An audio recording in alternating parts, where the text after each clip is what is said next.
கோயம்புத்தூர் மாவட்டத்தில் கனமழை எச்சரிக்கையை தொடர்ந்து முன்னேற்பாடு பணிகள் சிறப்பான முறையில் செய்யப்பட்டுள்ளதாக அமைச்சர் முத்துசாமி தெரிவித்துள்ளார். கோவை மாவட்ட ஆட்சியர் அலுவலகத்தில் அமைச்சர் முத்துசாமி மேட்டுப்பாளையம், வால்பாறை உள்ளிட்ட பகுதிகளில் மழை பாதிப்புகள் குறித்து அதிகாரிகளிடம் காணொலி காட்சி மூலம் கேட்டறிந்தார். இதனைத் தொடர்ந்து செய்தியாளர்களை சந்தித்து பேசிய அவர், கோவையில் மாவட்ட அளவிலும் மாநகராட்சி அலுவலர்களும் மழை முன்னெச்சரிக்கை ஏற்பாடுகள் சிறப்பான முறையில் செய்து வைத்திருக்கிறார்கள் என்றார். 5 இடத்தில் சிறு சிறு வீடுகள் பாதிப்படைந்தாலும் அதிகாரிகள் விரைந்து சென்று அவர்களை பாதுகாப்பான இடத்தில் தங்க வைத்துள்ளார்கள் என்றார்.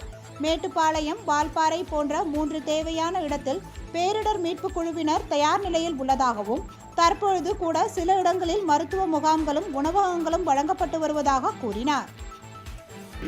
இப்போ கொஞ்சம் மழை கூடுதலாக இருந்திருக்கு. இதை விட கூடுதலாக வரும்னு ஒரு எதிர்பார்ப்பில் தான் இப்போ இருக்கிற அங்கே டீமே அதை முழுசாக பார்த்துக்கிற அளவுக்கு தயார் நிலையில் இருக்காங்க. அந்த டீமே போதுமானதாக இருக்கும். ஒருவேளை அவசியம் ஏற்பட்டால் மறுபடியும் வேறு எங்கேயாச்சும் இருந்து டைவர்ட் பண்ணுறதுக்கு உண்டான நடவடிக்கை எடுப்பார்கள். நமக்கு இப்போ மேட்டுப்பாளையம், வால்பாறை அங்கே தான் இதாக இருக்குது. இப்போ சிட்டி உள்ள பொறுத்தவரையில் நமக்கு மாநகராட்சிக்குள்ளே எடுத்திங்கனாக்க சில இடத்துல தண்ணி போய் நிற்குங்கிற இடத்துலலாம் போய் நேற்று பார்த்தோம். ஒரு 4-5 இடம் இன்ஸ்பெக்ட் பண்ணிச்சு. அதெல்லாம் ரொம்ப கிளியராக போன தடவை நாங்கள் போனப்போ அந்த இடத்துக்கு போக முடியல. இந்த முறை அந்த மாதிரி பிரச்சனை இல்லை.